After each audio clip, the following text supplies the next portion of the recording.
Nabi pernah menghargai gereja. Dan istri Nabi, keluarga istri Nabi itu beriman Kristen.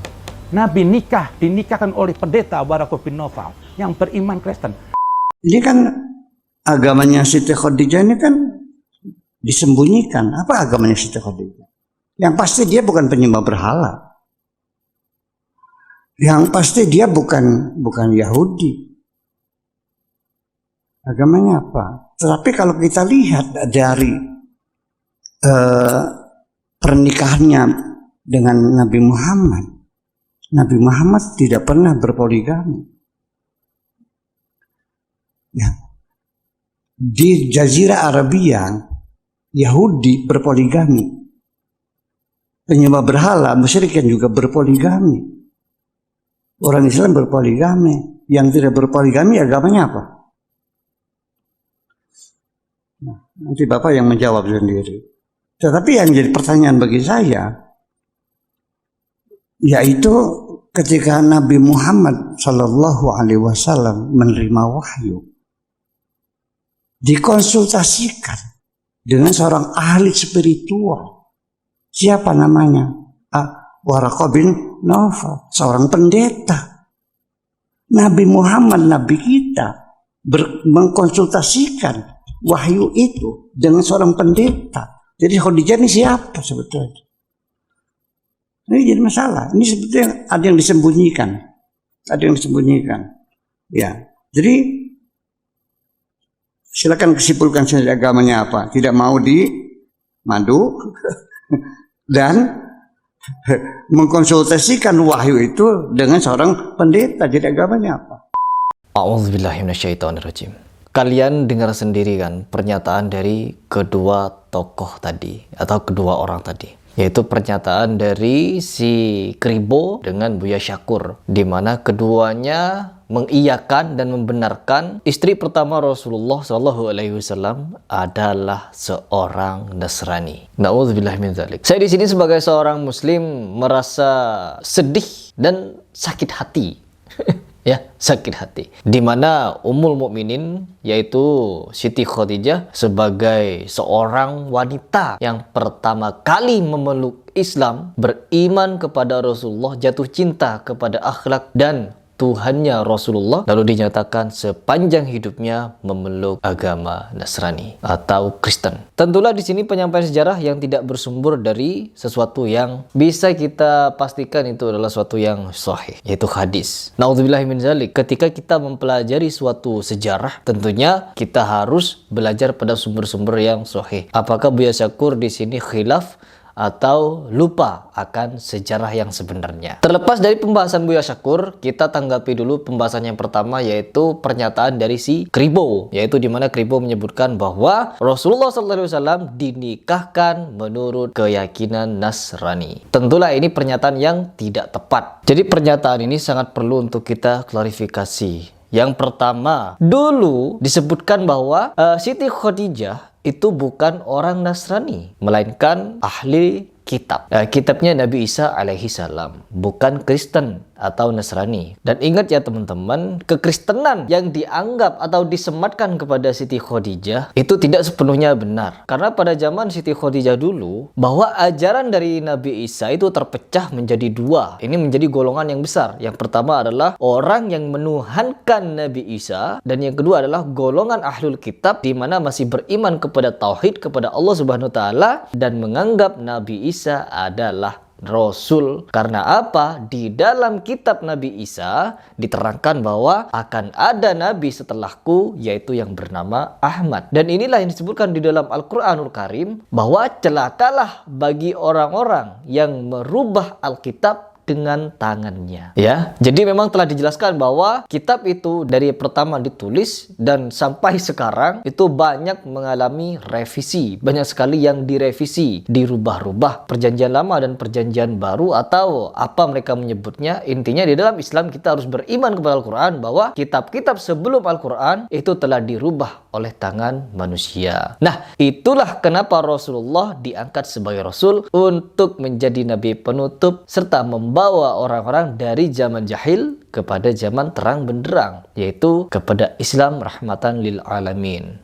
Ya, sudah paham sampai di sini bahwa Siti Khadijah adalah ahlul kitab yang beriman kepada Nabi Isa, beriman kepada Nabi Isa dan menyembah Allah Subhanahu wa taala. Bahkan setelah jatuh cintanya Siti Khadijah kepada Rasulullah, dia telah beriman dan percaya bahwa Nabi Muhammad adalah Rasulullah. Secara langsung di situ kita meyakinkan bahwa itu adalah syahadat, ya, muallaf. Jadi Siti Khadijah adalah seorang muallaf, dan di sini berusaha orang-orang yang ingin memunculkan syubhat yang luar biasa dan sangat berbahaya. Tentunya ini tidak boleh kita diamkan, karena kalau kita mendiamkan ini sama halnya kita membenarkannya.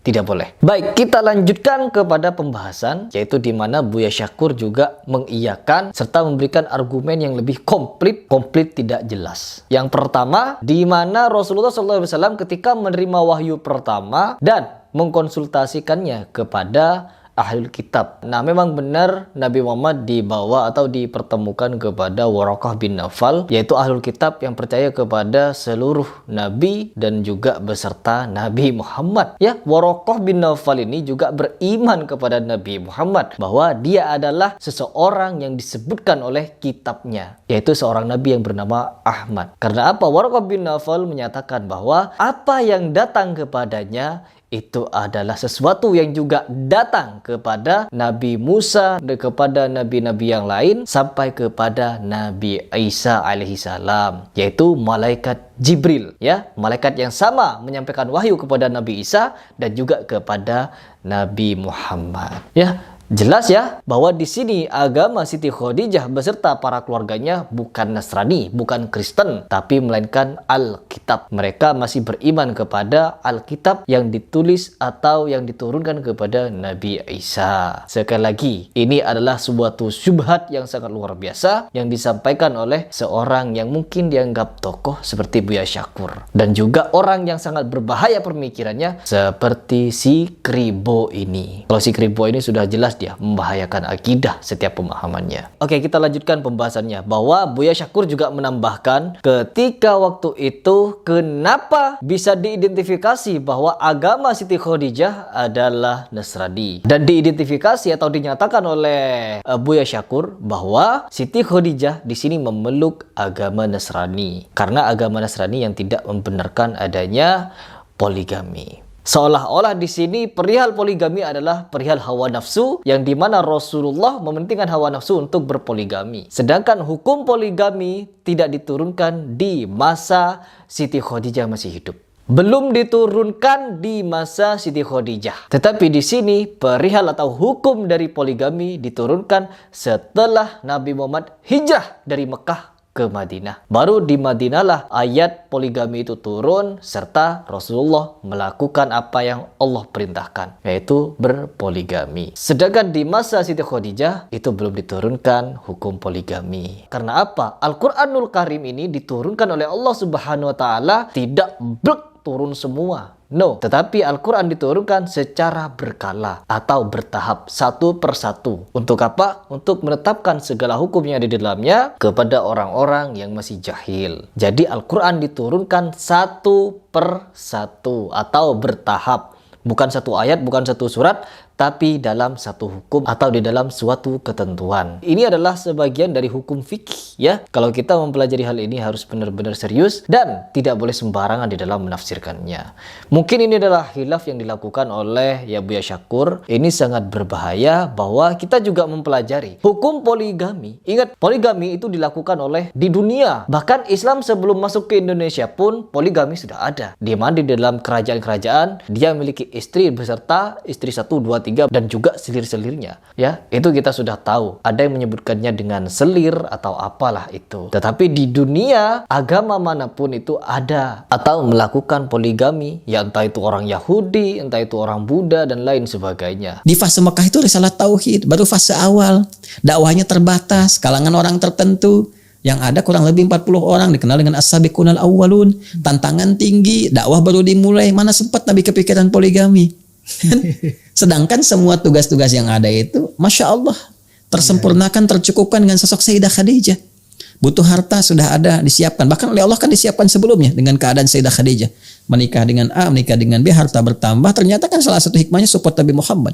Ya, rahmahnya sangat dalam. Nabi di luar ada masalah pulang ke rumah jadi tersenyum. Kebahagiaannya tinggi. Suka dan duka hadir. Semua sosok dari kebutuhan Nabi itu sempurna dilengkapi oleh Sayyidah Khadijah dengan sosok kemanusiaannya. Tersupport. Jadi nggak ada satu kesempatan untuk terfikir untuk poligami untuk yang karena semua tugas rumah tangga itu tercukupi. Baik. Satu itu. Yang kedua, kesibukan Nabi untuk berdakwah di jejak awal sebagai Rasul, fase kerasulan pertama itu, ya tidak memberikan sebuah kesan untuk terfikir ke poligami atau yang lainnya. Ya, jadi jangan cepat kita simpulkan kalau nggak poligami berarti Kristen. Wah, itu kesimpulan dari mana tuh? Ya. Hah? Iya, Ustaz. Sekarang kalau ada bergaul, saya punya kawan nih, saya olahraga punya kawan, tuh kan? Terus kawan saya punya kawan, ada yang Kristen, ada yang Hindu, ada yang Buddha, ya. Kalau dia kemudian datang kepada saya konsultasinya kepada seorang ustadz, saya ustadz nih, apakah Anda mau katakan kira-kira agama dia apa? Iya. Karena nggak bisa langsung katakan dia seorang Muslim, tidak kan? Harus kita cek dulu. Ya sama juga dengan ketika seseorang tidak poligami bukan berarti dia Kristen. Ya karena di Islam pun ajaran poligami ada monogami juga ada. Ya kan kalau dia monogami jangan Anda katakan dia Kristen. Di Islam monogami ada ketentuannya. Kalaupun Anda mau poligami ketentuannya begini. Jangan sembarangan berzina, jangan mengkhianati istri. Ini poligami enggak, monogami, tapi pasangan di luar itu banyak sampai 7, 8, 9, 10 sebab itu kan sesuatu yang tercela gitu ya. Jadi kalau Anda mau katakan monogami di Islam ada konsepsinya. Monogami seperti ini. Ya, kalaupun Anda misalnya ada satu tugas, ada kebutuhan dan macam-macam, tapi begini syaratnya, aturan ketatnya begini, ini ya begini dan sebagainya. Di Islam datang memberikan aturan-aturan sehingga sempurna tata kehidupan. Jadi silogisme yang dibangun dengan premis-premis ini nggak monogami, ini nggak poligami, kehidupannya itu monogami, terus konsultasinya kepada pendetanya Kristen, tapi nggak dijelaskan nih orang siapa, apakah benar Kristen atau Nasrani, nggak poligaminya karena kenapa dan sebagainya. Langsung dibuat semacam citra umum sehingga memberikan sebuah kesan langsung kesimpulan begini. Ini kan sesuatu yang salah. Silogisme yang keliru, tata cara berpikir yang salah, tidak memberikan kesimpulan dan nggak berani menyimpulkan. Oke, kita lanjut pembahasannya. Bahwa pernyataan Buya Syakur ini mengarah pada agama yang dianut oleh Siti Khadijah dan mengidentifikasikannya. Ya, ini adalah sesuatu yang harus kita luruskan. Bahkan ini juga pernah diluruskan oleh Ustadz Adi Hidayat. Ada pendapat bahwa beliau selama hidupnya tidak memeluk Islam, Ustaz, dengan argumentasi bahwa beliau ketika Selama hidupnya atau sebelum menikah dengan Rasulullah SAW? Kalau saya tangkap itu selama hidupnya, Ustaz. Karena ada pendapat bahwa ketika Rasulullah itu menerima wahyu pertama, beliau mendiskusikannya dengan Waraqah bin Nawfal yang pendeta, Ustaz, mungkin Ustaz juga mungkin sudah tahu. Dan argumentasi kedua bahwa selama Sayyidah Khadijah hidup, Rasulullah tidak poligami, Ustaz. Berarti kan ini sepanjang hidup beliau berarti. Gimana Ustaz pendapat Ustaz? Itu yang berpendapat demikian orang Islam atau bukan? Masya Allah. Setahu saya orang Islam, Ustaz.